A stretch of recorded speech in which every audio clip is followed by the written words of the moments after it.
Have you ever had this moment? You're walking down a street or waiting in line for coffee when a stranger looks at you just a little too long, not in a creepy way, not in passing curiosity, but like they know you, like you've crossed paths before, somewhere. The look lingers and then it's gone. Most of us shrug it off. Coincidence. Déjà vu. But what if it isn't? What if those moments are not random at all, but the echoes of something deeper? A plan you agreed to before you were even born. A contract written in a place you don't remember, with people you haven't yet met. This is the story of soul contracts. The invisible threads that tie us together, stranger to stranger, life to life. And the strange reason why, sometimes, a stranger remembers you. The idea sounds fantastical, even absurd at first. But when you strip away the mysticism, what you're left with is a mystery that human beings have been circling for thousands of years.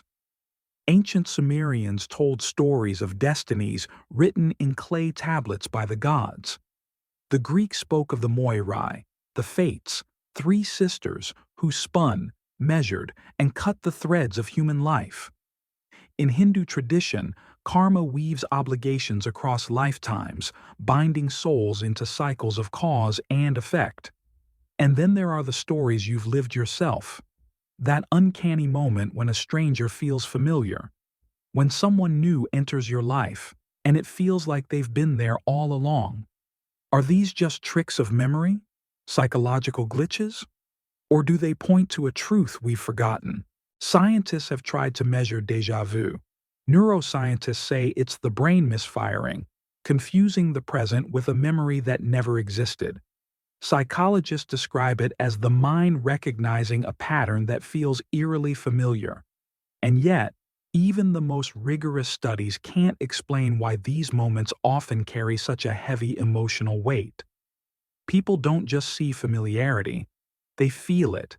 A warmth, a recognition, sometimes even a shiver. And more often than not, these encounters change something. A new friendship, a sudden mentor, even a life partner. Could it be that our lives are not just a series of accidents, but chapters in a story we already chose to tell? The language of soul contracts comes from spiritual traditions that suggest before we are born, we make agreements. Agreements about who we will meet, what we will teach each other, and even the wounds we will cause one another, so that deeper lessons can unfold. It is said that souls gather like actors before a play, rehearsing the roles they'll take once the curtain of birth rises. Some will play allies, some will play adversaries, but all are bound by a shared script, not to control us, but to guide us, to remind us of what we came here to learn. This isn't just philosophy. Across the world, people report encounters that make no sense otherwise. A stranger who says the exact words you needed to hear, then disappears. A chance meeting that sets off a chain reaction, altering the course of your life. Or the haunting feeling that you've known someone, even when you just met. Psychologists call this cryptomnesia, the illusion of memory. But history is full of accounts too precise, too uncanny to dismiss. In the 1960s, psychiatrist Ian Stevenson documented thousands of cases of children who recalled past lives, with startling detail that matched records they could never have known. In some of those accounts, children recognized people from their former lives, strangers who felt like family, carrying connections across lifetimes. Modern research in transpersonal psychology suggests that relationships often form in repeating patterns, almost like unfinished conversations carried across time. It's as if souls are drawn back together until their contract is fulfilled. But what does this mean for you, here, now? Why would certain strangers remember you? The answer might be simpler than you think, because on some level, they were meant to. Not in the way memory works, stored in neurons and synapses, but in the way resonance works, like tuning forks vibrating in sympathy, Souls recognize each other by frequency. When someone looks at you and remembers, without knowing why, it may not be memory at all. It may be resonance, the reminder of an agreement struck long before either of you arrived here. Think of your own life. The teacher who showed up at the exact moment you were ready to learn. The stranger who sat next to you on a bus and sparked a conversation that shifted your perspective. The lover you felt magnetically pulled to, even against logic. These aren't random. They are signatures of contracts playing out, sometimes in the subtlest of ways. And here's the paradox. The stranger doesn't remember you in the way we remember birthdays or phone numbers. They remember you in their body, in their intuition, in the quiet place where the soul whispers, "Yes, this is familiar." Of course, skeptics will say it's all coincidence, that our brains are hardwired to seek patterns, to invent meaning where none exists. And maybe that's true. But even science admits there's something unusual about human recognition. Studies at MIT have shown that the human brain can recognize and recall a face in less than 13 milliseconds, faster than any supercomputer. Faces are not just images to us, they're portals of recognition. Something deeper stirs when we see another human being. Is it so impossible, then, to imagine that memory could extend beyond a single lifetime? The idea of soul contracts is not meant to erase free will. It doesn't mean your life is scripted or that everything is predetermined.